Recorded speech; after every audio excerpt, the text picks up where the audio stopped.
Hello everyone, स्वागत है आप सभी लोगों का आपके अपने YouTube चैनल टेक्सिक प्रो में। जैसा कि हम डिस्कस कर रहे हैं इसरो के प्रीवियस ईयर क्वेश्चन पेपर को। इस सीरीज में हमने पिछले वीडियो में डिस्कस किया था विक्रम साराभाई स्पेस सेंटर के पेपर जिसकी एग्जामिनेशन डेट थी 10/12/2017। तो इस वीडियो में हमने 25 क्वेश्चन तक डिस्कस कर लिए थे। तो आज की वीडियो में हम डिस्कस करने वाले हैं क्वेश्चन नंबर 26 से। So let us start today video. तो 26 नंबर क्वेश्चन क्या दिया गया है? The list of number -10, -6, -2, +2 dash dash dash is. यहाँ पर आपको एक सीरीज दी गई है -10, -6, -2 और +2। आपको बताना है कि ये किस सीरीज में है और इनका डिफरेंस क्या है। तो इसके लिए हम क्या करते हैं, सेकेंड नंबर में से फर्स्ट नंबर को माइनस कर लेते हैं। तो सेकेंड नंबर क्या है हमारा? -6 है। इसमें से जब हम माइनस करेंगे -10 को तो आंसर क्या निकल के आ जाएगा? -6। यहाँ पर माइनस और माइनस मिलके प्लस हो जाएगा 10। तो जो इसका उत्तर निकल के आएगा +4 निकल के आएगा। तो यहाँ से क्या समझ में आता है, क्योंकि ये -10, -6, -2, +2 डॉट डॉट डॉट, अगर आगे देखा जाए तो नेक्स्ट टर्म क्या होगा? +6 होगा, उसके बाद नेक्स्ट टर्म +10 होगा। तो ये सीरीज किस में है? अर्थमेटिक प्रोग्रेशन में। मीन्स ये एक समांतर श्रेणी है जिसका मध्यांतर कितना है, डी का मान कितना है, difference between two term is 4। ठीक, कैसे निकालेंगे? अगर आप सेकंड में से फर्स्ट को माइनस करें या थर्ड में से सेकंड को माइनस करेंगे तो आपको डिफरेंस निकल के आ जाएगा। तो 26 नंबर का क्या सही हो जाएगा? बी ऑप्शन सही हो जाएगा। So next question 27 number question. एक वस्तु 15% की छूट दूसरी वस्तु 20% की छूट के समान है, दोनों वस्तुओं का मूल्य कितना है? Discount of 15% on one article is same as discount of 20% of an second article. What will be the cost of two articles? यहाँ पर बेसिकली क्या पूछा गया है, कोई एक वस्तु X है जिस पर हम क्या कर रहे हैं, 15% का डिस्काउंट दे रहे हैं। ठीक, ये किसके बराबर है? ये कोई दूसरी वस्तु Y है, उस पर हम 20% का डिस्काउंट दे रहे हैं। तो उस 20% के डिस्काउंट के क्या है, ये बराबर है। तो हमें निकालना है कि x और y की वैल्यू कितनी होगी। तो हम क्या करेंगे, x का 15% निकाल के y के 20% के बराबर कर देंगे। तो यहाँ से 100 से 100 क्या हो जाएगा, कैंसिल आउट हो जाएगा।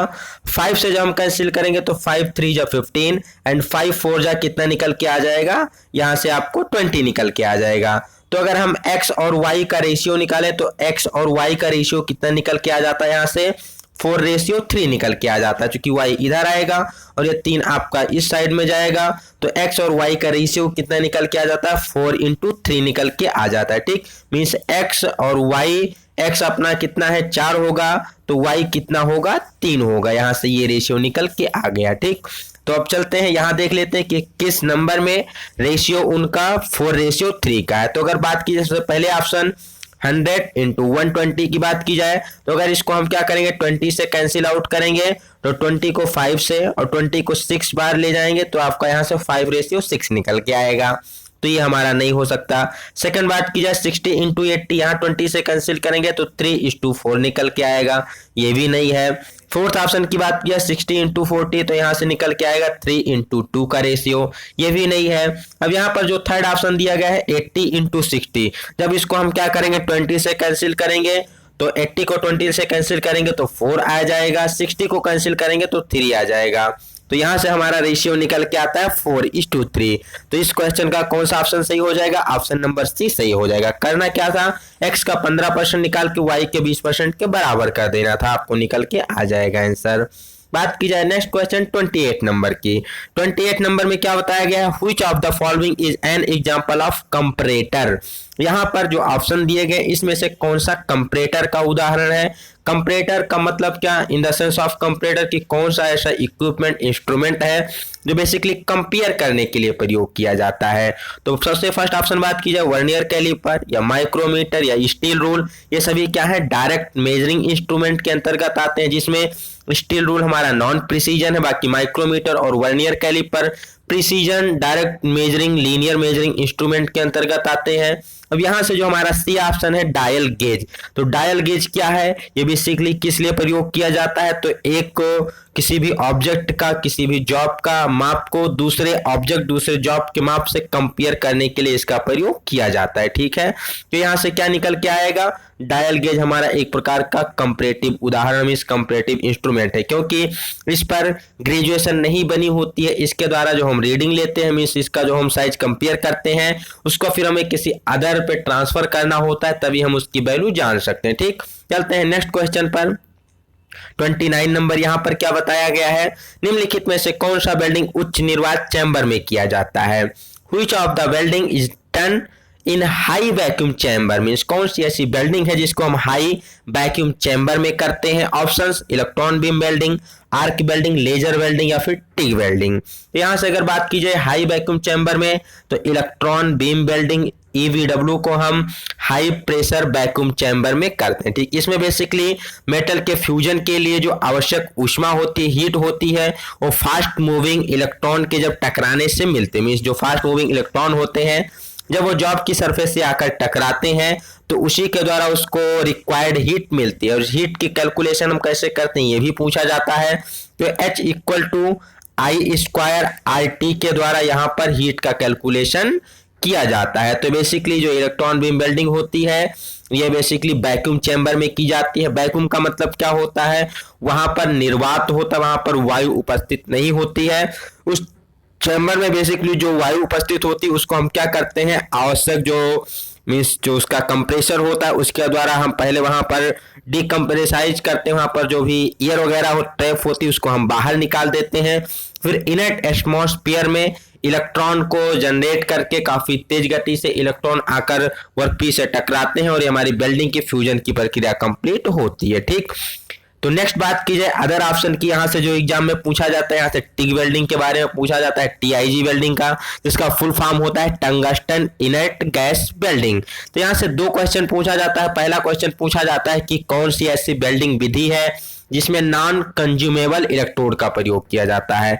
नॉन कंज्यूमेबल का मतलब क्या होगा, मींस वो जो इलेक्ट्रोड है वो कंज्यूम नहीं होता है, एज इट इज रह जाता है। तो हमारी कौन सी बिल्डिंग होती है, टंगस्टन इनर्ट गैस बिल्डिंग होती है।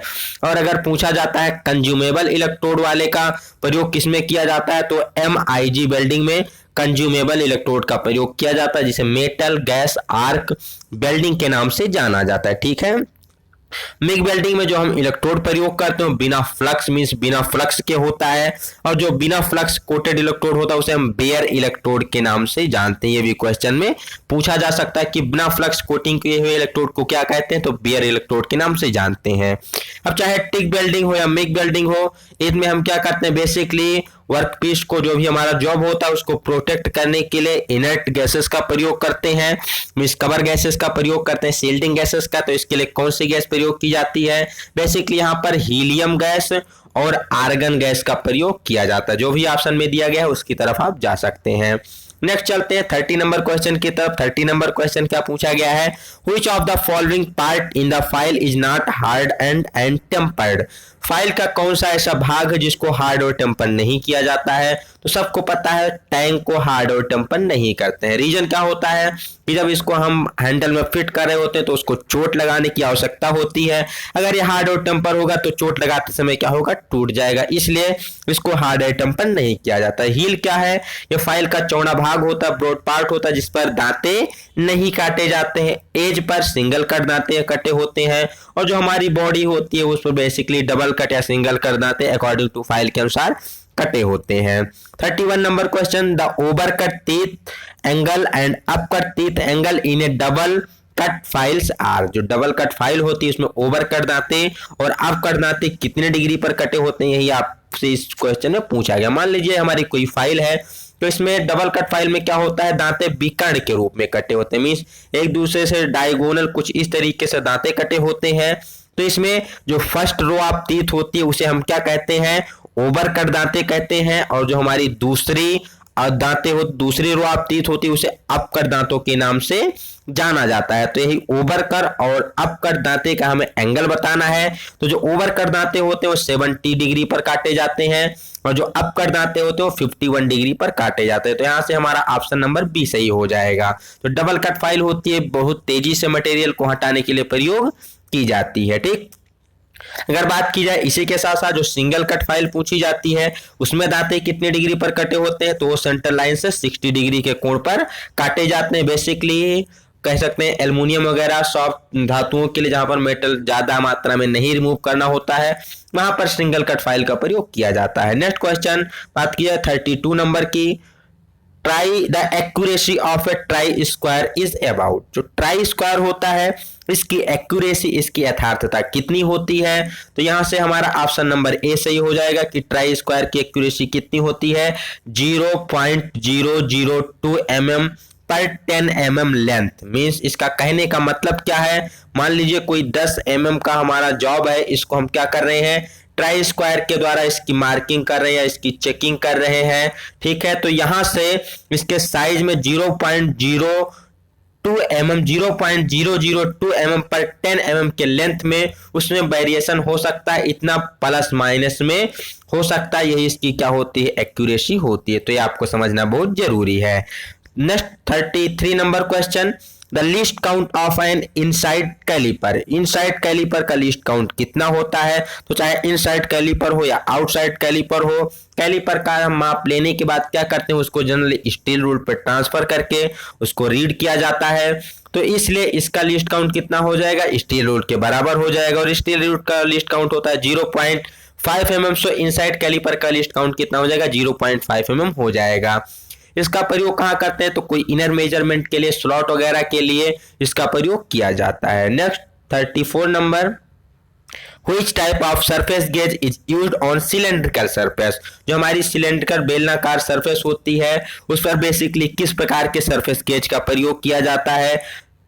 पहला ऑप्शन है fix type surface gauge, next movable type, universal type या फिर लीनियर टाइप सरफेस गेज। तो यहां से हमारा ऑप्शन नंबर सी निकल के आता है कि बेलनाकार सरफेस और कोई सिलेंड्रिकल सरफेस वहां पर उसकी कंसेंट्रिसिटी चेक करने के लिए या फिर मार्किंग वगैरह करने के लिए किसका प्रयोग किया जाता है यूनिवर्सल टाइप सरफेस गेज का प्रयोग किया जाता है। क्योंकि अगर फिक्स टाइप होगा तो उसके हम क्या करेंगे, उसके हम स्क्राइबर को मूव नहीं कर पाएंगे। ठीक, तो इसलिए यूनिवर्सल टाइप का प्रयोग किया जाता है कि किसी भी डायरेक्शन में उसको 360 डिग्री रोटेट करके हम मार्किंग या चेकिंग कर सकते हैं। 35 number question, the diameter of A drill is measured across. कोई जो ड्रिल बिट है उसका साइज, उसका डायमीटर उसके किस पार्ट से लिया जाता है। ऑप्शन है सैंक, टैंक, बॉडी या फिर लैंड। तो यहां से आपको कंफर्म होना चाहिए कि ड्रिल का डायमीटर किससे नापते हैं, तो उसके लैंड से, या फिर कई बार ऑप्शन में लैंड नहीं दिया जाता, वहां पर ऑप्शन में मार्जिन दी जाती है। तो कंफ्यूज नहीं होना है। ठीक है, मार्जिन क्या होता है, लैंड का ही एक चमकदार हुआ उभरा हुआ भाग होता है जो कि बेसिकली हम जब ड्रिलिंग कर रहे होते तो होल के संपर्क में, होल के साथ मतलब उसके संपर्क में आकर चलता है, उभरा हुआ जो चमकीला भाग होता है उसी को क्या कहते हैं, मार्जिन कहते हैं। तो ड्रिल का साइज उसके मार्जिन के द्वारा लिया जाता है। ठीक, नेक्स्ट ऑप्शन की, नेक्स्ट क्वेश्चन की बात की जाए 36 number, for the same cutting speed larger diameter drill will have dot dot dot RPM compare to smaller diameter. यहां पर बताया गया है कि अगर कटिंग स्पीड क्या है, समान है, तो स्मॉल डायमीटर वाले की तुलना में जो लार्जर डायमीटर बड़े व्यास का ड्रिल होता है उसकी कटिंग स्पीड कैसी होगी। तो कटिंग स्पीड कैसे निकालते हैं, बी बराबर पाई डी एन अपान 1000, इसके द्वारा हम कटिंग स्पीड को निकालते हैं। तो यहाँ बी क्या है, हमारी इक्वल है सभी के लिए, चाहे स्मॉलर डायमीटर हो या फिर लार्ज डायमीटर हो, यहाँ पर बताया गया है। तो अगर स्मॉलर डायमीटर होगा तो फिर यहाँ एन की वैल्यू क्या होगी, ज्यादा हो जाएगी, और अगर एन की वैल्यू ज्यादा होगी तो डी की वैल्यू क्या हो जाएगी, कम हो जाएगी। तो यहां से हमारा निकल के आता है जो ड्रिल का डायमीटर होता है ये क्या होता है, इन्वर्सनली प्रोपोर्शनल होता है किसके, आरपीएम के। मींस यदि डायमीटर क्या हो रहा है, इंक्रीज हो रहा है, तो आरपीएम क्या होगा, डिक्रीज होगा, और यदि डायमीटर क्या हो रहा है, डिक्रीज हो रहा है, तो उस कंडीशन में आरपीएम क्या होगा, इंक्रीज होगा। तो यहां से क्या सही हो जाएगा, अगर डायमीटर उसका ड्रिल का क्या है, लार्जर है, तो उसका आरपीएम कैसा हो जाएगा, लेसर हो जाएगा, उसका आरपीएम कम हो जाएगा। चलते हैं नेक्स्ट क्वेश्चन 37 नंबर की तरफ।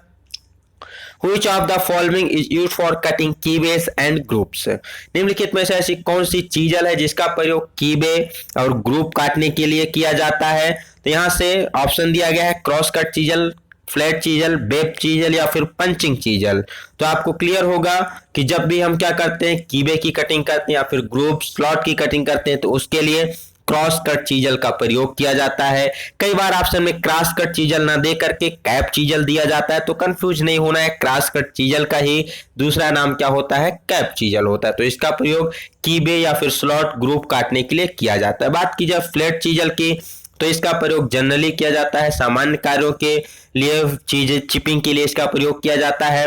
वेब चीजल की बात की जाए तो इसका प्रयोग चैन ड्रिलिंग के बाद, मान लीजिए कोई ऐसा हमारा सरफेस है, इसमें हमने एक ड्रिल यहाँ किया, एक ड्रिल यहाँ किया, एक ड्रिल यहाँ किया, एक ड्रिल यहाँ किया। अब इनके बीच की ये जो मेटल है, इस मटेरियल को हटाने के लिए हम क्या करते हैं, वेब चीजल का प्रयोग करते हैं। तो ये भी आपको क्लियर होना चाहिए। चलते हैं नेक्स्ट क्वेश्चन 38 नंबर की तरफ।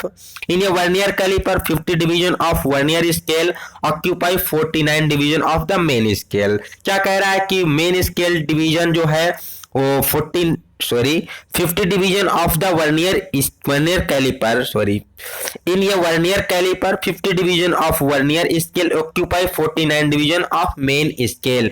मीन्स मेन स्केल के 49 डिवीजन की वैल्यू क्या है, वर्नियर स्केल के 50 डिवीजन के बराबर है। तो यहां से पूछ रहा है the main scale reading is 40 mm and 20th vernier scale division coincide with the main scale. What is the reading?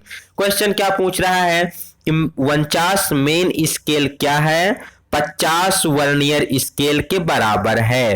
तो अगर 49 मेन स्केल 50 वर्नियर स्केल के बराबर है तो यहां से लीस्ट काउंट कितना हो जाता है, यहां से लीस्ट काउंट 0.02 mm निकल के आता है। ठीक है, कैसे निकल के आता है देख लेते हैं।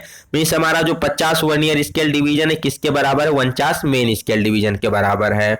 और एक मेन स्केल डिवीजन की वैल्यू कितनी होती है, 1 mm होती है। तो 50 वर्नियर स्केल डिवीजन की वैल्यू 49 mm हो जाएगी। तो यहां से जब हम एक वर्नियर स्केल डिवीजन की वैल्यू निकालेंगे तो कितनी आएगी, 49/50 mm आ जाएगी। अब जब हम इसका लिस्ट काउंट निकालेंगे तो लिस्ट काउंट क्या होता है, 1 vernier scale division minus 1 main scale division minus 1 vernier scale division. तो मेन स्केल डिवीजन की वैल्यू 1 mm है, वर्नियर की वैल्यू 49/50 है। तो यहां से जब हम सॉल्व करेंगे तो 50 से करना 50 में से 49 जाएगा, 1/50 आएगा। 1/50 की वैल्यू 0.02 mm निकल के आती है। तो यहाँ से लिस्ट काउंट कितना हो गया, 0.02 mm हो गया।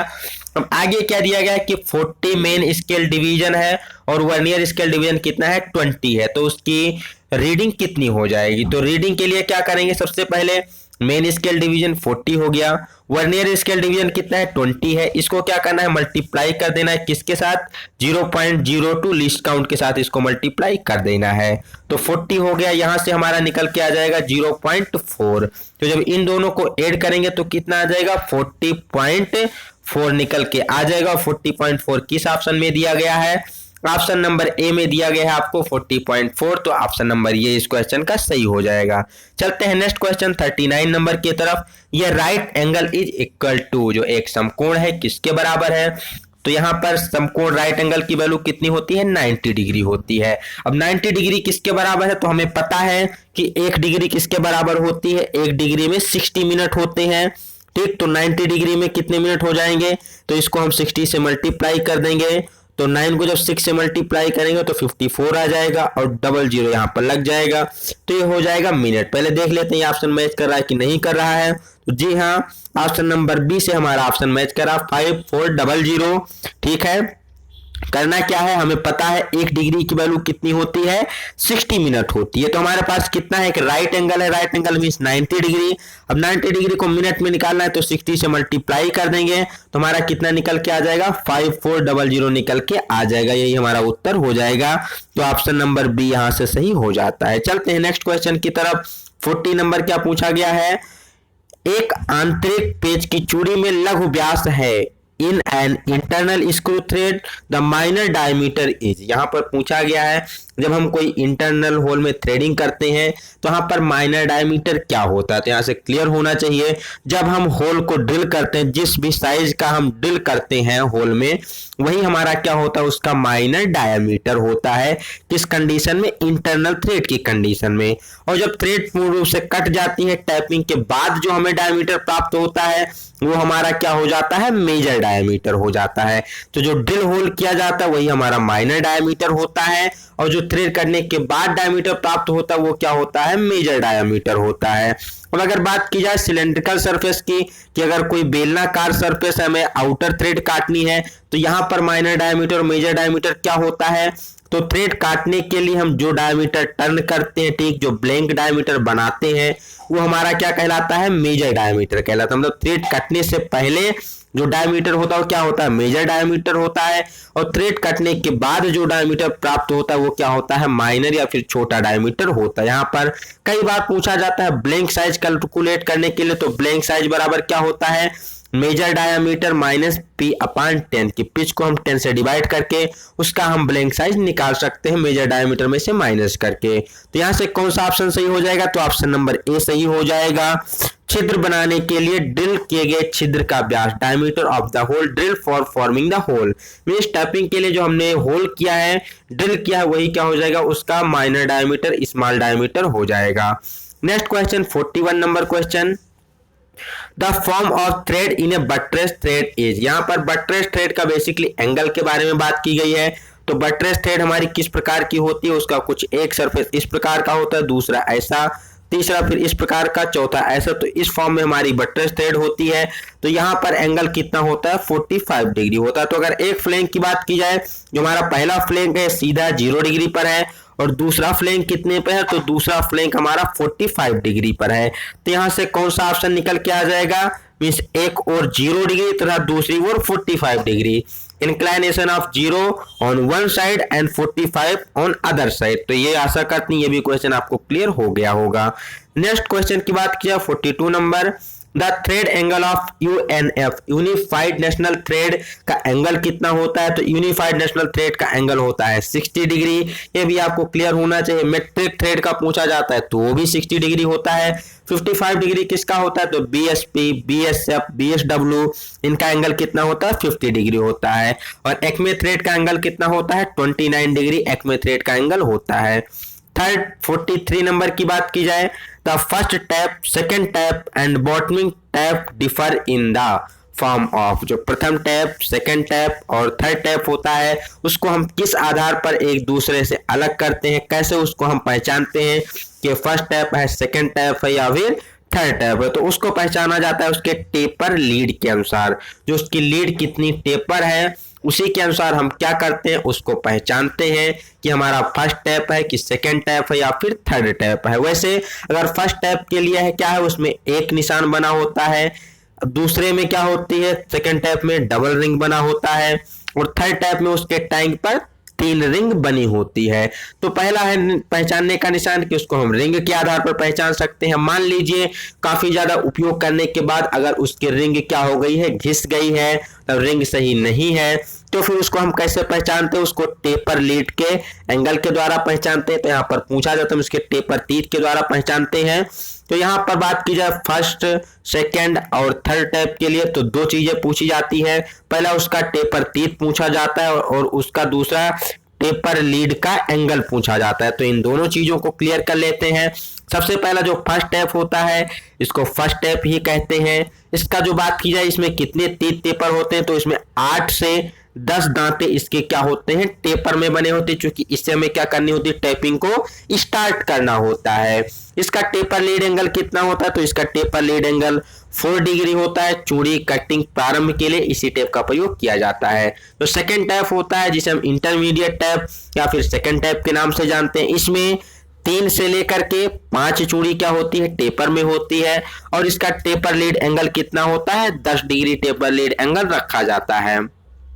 बेसिकली जब हम होल में फर्स्ट टैप को चला लेते हैं, प्रथम टैप के द्वारा चूड़ी काट लेते हैं, तो उसके बाद सेकंड टैप का प्रयोग किया जाता है। बात की जाए थर्ड टैप, जिसे फिनिशिंग टैप या फिर बॉटमिंग टैप के नाम से जानते हैं। ठीक, इसका एंगल, इसमें टेपर तीत 1 से 2 तीत केवल टेपर होता है, मींस इसमें बहुत ही कम 1 से 2 तीर टेपर होता है, इसका प्रयोग किया जाता है मीन्स जो चूड़ी होती है उसकी फिनिशिंग करने के लिए, उसको फिनिश साइज में बनाने के लिए। और कई बार एग्जाम में पूछा जाता है कि ब्लाइंड होल की टैपिंग के लिए किसका प्रयोग करते हैं, तो वहां पर भी थर्ड टैप, बॉटमिंग टैप या फिर फिनिशिंग टैप का प्रयोग किया जाता है। इसमें 1 से 2 चूड़ी टेपर होती है। बात की जाए इसके टेपर लीड एंगल की, तो इसमें 20 डिग्री टेपर लीड एंगल होता है।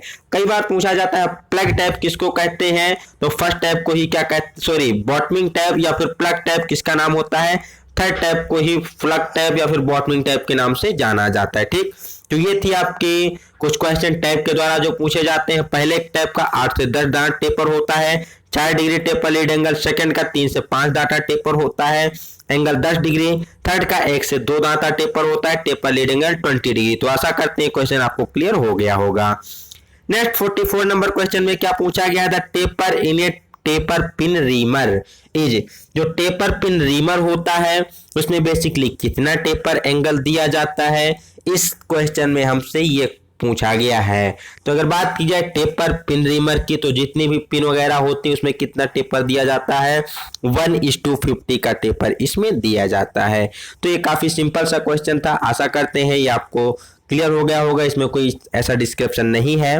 बेसिकली जो की वगैरह होती है उस पर 1:100 का टेपर दिया जाता है और पिन पर ज्यादा से ज्यादा 1:50 का टेपर दिया जाता है। चलते हैं नेक्स्ट 45 नंबर क्वेश्चन की तरफ। यहां से क्या पूछा गया है, ये hole is to be made on a mild steel with 12 mm diameter reamer if the underside 0.3 mm and if the overside 0.05 mm, what will be the diameter of the drill for drilling in the hole before reaming। यहाँ पर क्या करना है, कोई 12 mm का diameter है जो कि रीमिंग किया हुआ डायमीटर हमें बनाना है। तो इसके लिए 0.3 mm है, ये दिया गया उसका ओवर साइज, ठीक है, सॉरी अंडर साइज, और ओवर साइज 0.05 mm दिया गया है। तो ड्रिल होल हमें निकालना है कि कितने mm का ड्रिल होल करेंगे।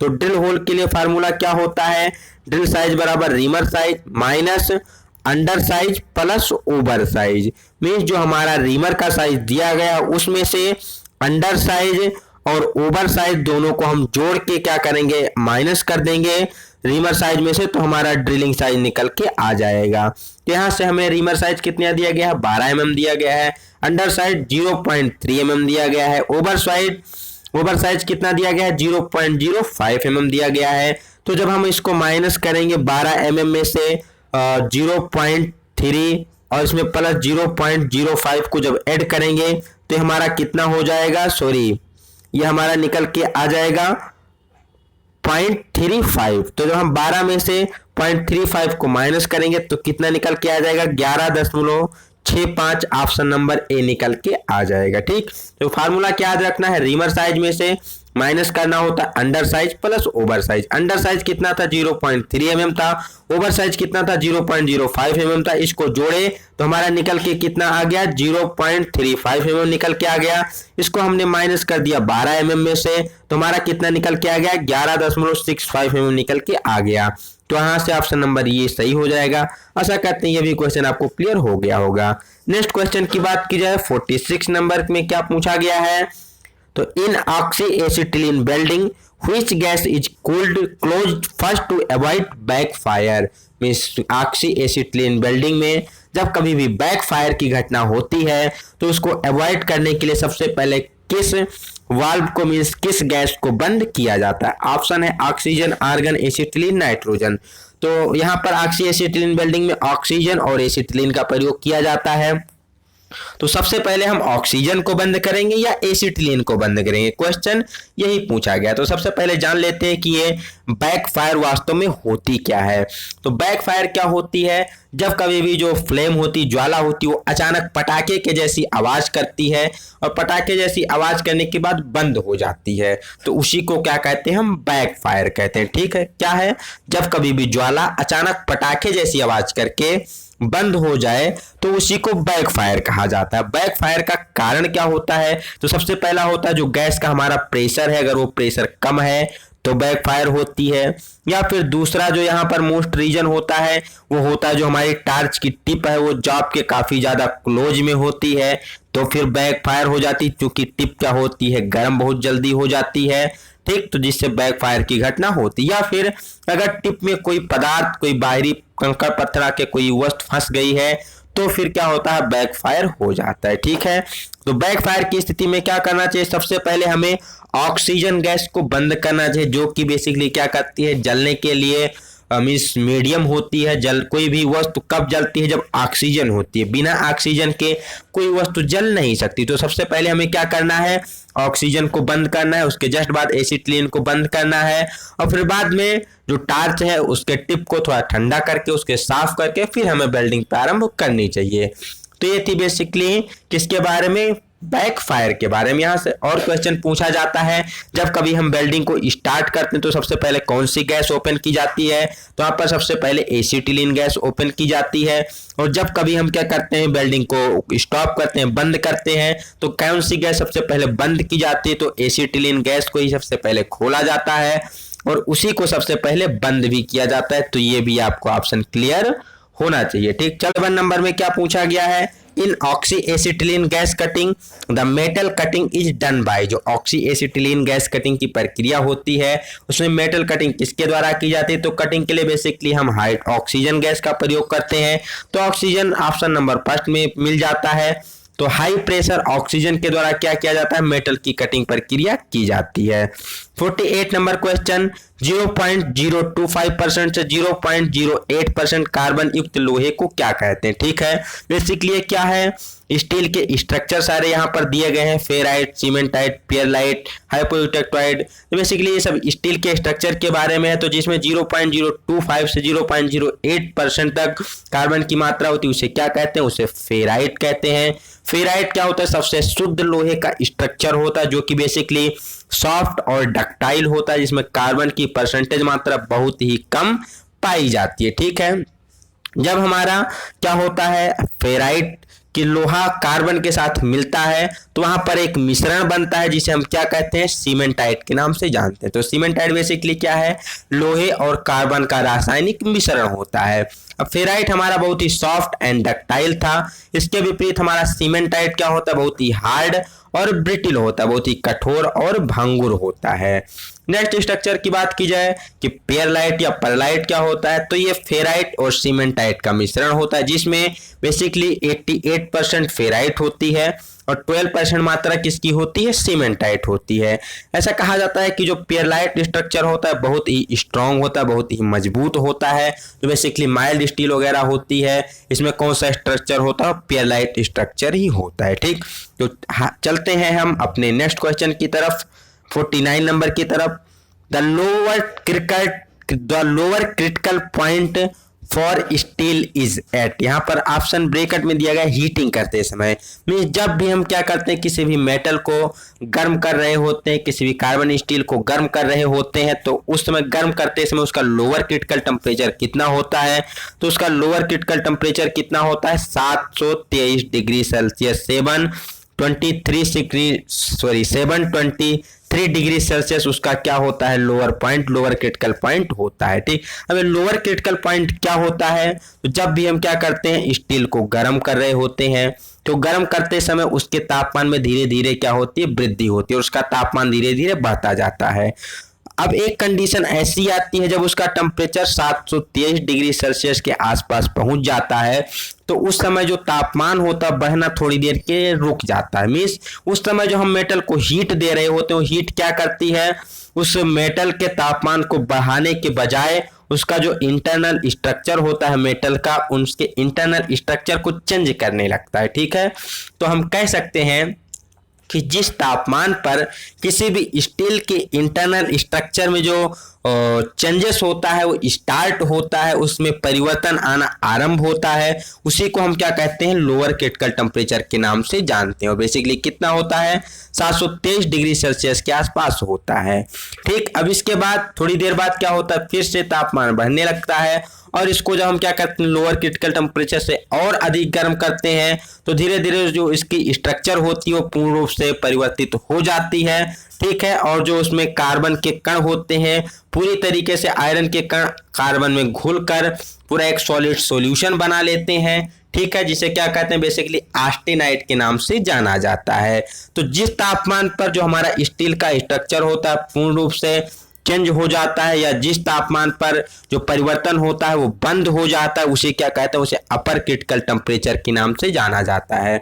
और जो अपर क्रिटिकल टेम्परेचर होता है डिपेंड करता है परसेंटेज ऑफ कार्बन पर, कि कितनी कार्बन परसेंटेज उस स्टील में है, ठीक है। अब ये लोअर क्रिटिकल टेम्परेचर और अपर क्रिटिकल टेम्परेचर के बीच का जो ये रेंज होती है, टेम्परेचर की रेंज होती है, इसी को हम ट्रांसफॉर्मेशन रेंज के नाम से जानते हैं, क्योंकि इसी तापमान की रेंज में क्या होता है, स्टील को जो स्ट्रक्चर होती है उसमें चेंज होती है। तो आशा करते हैं लोअर क्रिटिकल टेम्परेचर अपर क्रिटिकल टेम्परेचर आपको क्लियर हो गया होगा। लोअर क्या होता है, जहां पर स्टील के स्ट्रक्चर में चेंजेस स्टार्ट होते हैं। अपर क्या होता है, जहां पर जो स्टील का स्ट्रक्चर होता है वो चेंज होना बंद हो जाता है, उसी को अपर क्रिटिकल टेम्परेचर कहते हैं।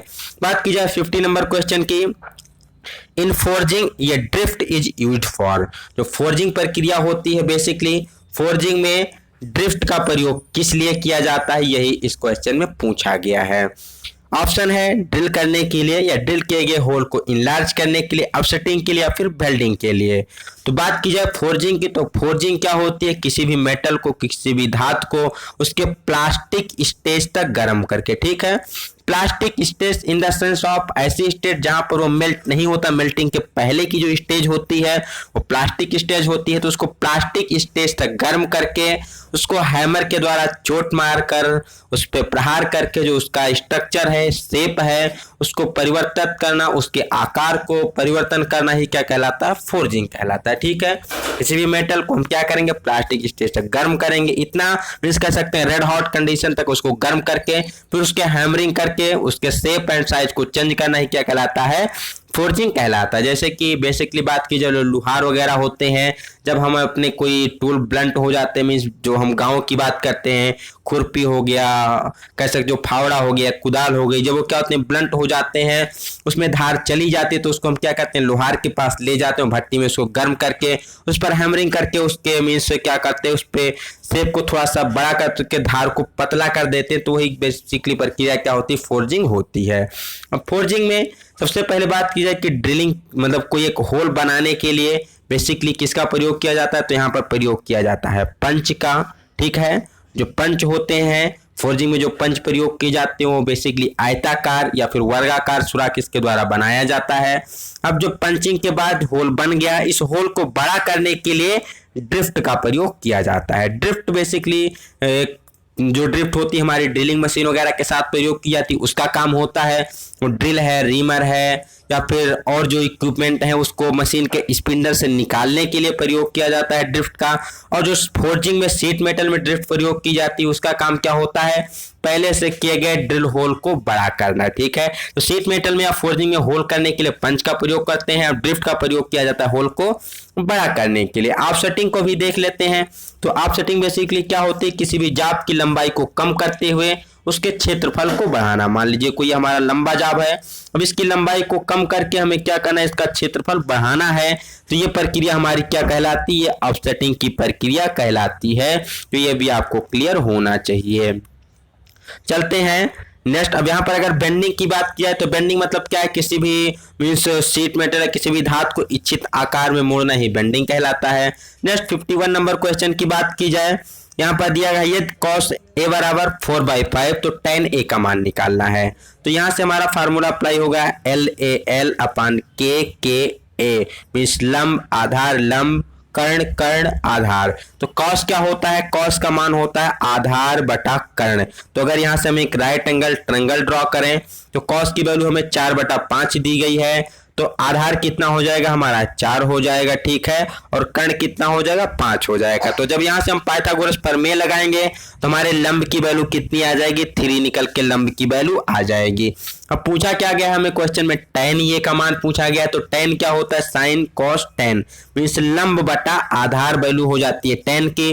तो लंब कितना है 3 है, आधार कितना है 4 है, तो उत्तर कितना निकल के आ जाएगा, यहाँ से 3/4 निकल के आ जाएगा। कुछ नहीं करना था, पाइथागोरस प्रमेय लगाना था, राइट एंगल ट्रायंगल में लंब की वैल्यू निकालनी थी, में जो परपेंडिकुलर उसकी वैल्यू निकालनी है, हाइपोटेनियस और बेस आपको दिया गया है, तो tan की वैल्यू क्या हो जाएगी 3/4, यहाँ से tan की वैल्यू हो जाएगी।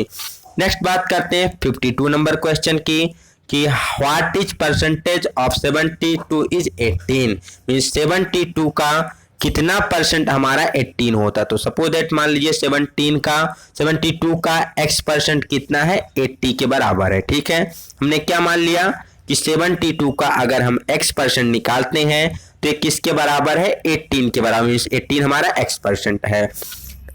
यहां से 18 से हम 72 को कैंसिल करेंगे तो 4 टाइम जाएगा, 4 को हम कैंसिल करेंगे 100 से तो यहाँ पर कितना आ जाएगा 25 निकल के आएगा। तो x की वैल्यू कितनी निकल के आ जाएगी 25 निकल के आ जाएगी। मींस 72 का कितना परसेंट 25% हमारा कितना होता है 18 होता है। ठीक, तो ये भी आपको ऐसा करते हैं क्लियर हो गया होगा। Next 53 number, which of the following is used for describing large diameter circle और आर्क। जब भी हमें कोई बड़े वृत्त का व्यास खींचना होता है या आर्क लगाना होता है तो वहां पर किस टूल का प्रयोग किया जाता है, इसके बारे में पूछा गया है। तो यहाँ पर हम प्रयोग करते हैं बीम, कंपास, या फिर कई बार ऑप्शन में दे दिया जाता है आपको ट्रेमल दे दिया जाता है। ठीक है, ट्रेमल बेसिकली ये क्या होता है, लंबी सी बीम होती है जिसमें हम दो क्या करते हैं स्क्राइबर को, दो कंपास को क्या करते हैं फिट करते हैं, तो इसी को हम बीम कंपास या ट्रेमल के नाम से जानते हैं। इसका प्रयोग काफी बड़े वृत्तों लगभग 150 mm से लेकर के 1800 mm तक के साइज के व्यास के वृत्त खींचने के लिए इसका प्रयोग किया जाता है। ठीक है, तो ये भी क्वेश्चन आपके एग्जाम में पूछा जाता है। चलते हैं नेक्स्ट क्वेश्चन 54 नंबर की तरफ। Which of the following is used to drive double pins and rivet out of their holes, means कोई एक होल है, होल में कोई डबल पिन या फिर कोई पिन फंस गई है, इसमें टूट गई है, तो इसको निकालने के लिए किस पंच का प्रयोग किया जाएगा। यहां से आपको क्लियर होना चाहिए, पिन पंच का प्रयोग किया जाता है। किसका प्रयोग किया जाता है, पिन पंच का प्रयोग किया जाता है। पिन पंच एक स्पेशल टाइप का पंच होता है जिसकी लंबाई, बेसिकली बात की जाए पिन पंच की लंबाई की तो ये 100 से लेकर के 200 mm के बीच में होती है। डायमीटर इसका 3 mm से 12 mm इसका डायमीटर होता है और इसका प्रयोग डबल पिन या फिर लोकेटिंग पिन को होल से निकालने के लिए इसका प्रयोग किया जाता है। अदर पंच की बात की जाए, सेंटर पंच क्या होता है, तो सेंटर पंच का प्रयोग इसका एंगल 90 डिग्री होता है। इसका प्रयोग ड्रिलिंग करने से पहले ड्रिल होल का जो सेंटर होता है उसको निर्धारित करने के लिए, होल के सेंटर को मार्क करने के लिए सेंटर पंच का प्रयोग किया जाता है। ठीक है, नेक्स्ट प्रिक पंच है। प्रिक पंच बेसिकली दो प्रकार के होते हैं, 30 डिग्री प्रिक पंच, एक 60 डिग्री प्रिक पंच। 30 डिग्री प्रिक पंच का प्रयोग किया जाता है सीट मेटल शॉप पे या फिर डिवाइडर के हेड को स्थान देने के लिए इसका प्रयोग किया जाता है। इसकी जो पॉइंट होती है बहुत ही शार्प, बहुत ही पतली पॉइंट होती है। 30 डिग्री बहुत ही कम एंगल होता है, इसीलिए इसका प्रयोग डिवाइडर के हेड को स्थान देने के लिए किया जाता है। नेक्स्ट जो 60 डिग्री प्रिक पंच है इसी को हम डार्ट पंच के नाम से भी जानते हैं। इसका प्रयोग कहाँ करते हैं, तो इसका प्रयोग विटनेस लाइन के लिए, मींस जब हम किसी जॉब पे क्या कर लेते हैं, कोई हमारा जॉब है जब इस पे हम स्क्राइबर के द्वारा लाइन खींच लेते हैं तो इस लाइनों को पक्का करने के लिए, जिससे कि मशीनिंग ऑपरेशन करते समय जो हमारी लाइन है, विटनेस लाइन है, मार्क मींस इसकी मार्किंग खराब ना हो, अंत तक बनी रहे, तो इसके लिए जो पंच प्रयोग किया जाता है वो प्रयोग किया जाता है डार्ट पंच या फिर 60 डिग्री का प्रिक पंच। ठीक, चलते हैं नेक्स्ट क्वेश्चन की तरफ। सॉरी, यहाँ से एक और छूट रहा है, हालो पंच, इसको भी जान लेते हैं। हालो पंच ये भी बेसिकली हमारा स्पेशल पंच के अंतर्गत आता है। इसका प्रयोग किया जाता है जो भी नॉन मेटेलिक होते हैं, मींस कह सकते हैं अधातुएं होती हैं, उसमें होल बनाने के लिए, फिर शीट मेटल वगैरह में होल करने के लिए हालो पंच का प्रयोग किया जाता है। नेक्स्ट 55 और इस वीडियो का last question, which of the following used for locking a nut. एक नट को लॉक करने के लिए किसका प्रयोग किया जाता है, कौन सी ऐसी इसमें युक्ति है जिसका प्रयोग नट को लॉक करने के लिए करते हैं। Option plain washer, machine washer, tab washer या फिर टेपर्ड वाशर। तो यहाँ से आपको क्लियर होना चाहिए, जो टैब वाशर होता है इसका प्रयोग किसी भी नट को लॉक करने के लिए किया जाता है। जो भी हमारा नट क्या होता है एज के काफी पास में होता है उसको लॉक करने के लिए टैब वाशर का प्रयोग किया जाता है। तो ये ऑप्शन आपको क्लियर होना चाहिए। तो यह थी आज की वीडियो जिसमें हमने डिस्कस किया basically 30 question up to 55 number question तक हमने डिस्कस किया। इसके आगे जो 55 से लेकर के 80 का नंबर के क्वेश्चन है इसको हम डिस्कस करेंगे अपने नेक्स्ट वीडियो में। तो अगर आपको वीडियो पसंद लगी हो तो अपने फ्रेंड के बीच इसको ज़्यादा से ज़्यादा शेयर करें ठीक, अगर आप चैनल पे पहली बार विजिट करें तो चैनल को सब्सक्राइब करके बेल आइकन वाला बटन दबाना ना भूलें। तो मिलते हैं नए वीडियो में आगे के क्वेश्चन जिसमें हम डिस्कस करेंगे। तो तब तक के लिए have a good day, best of luck, bye.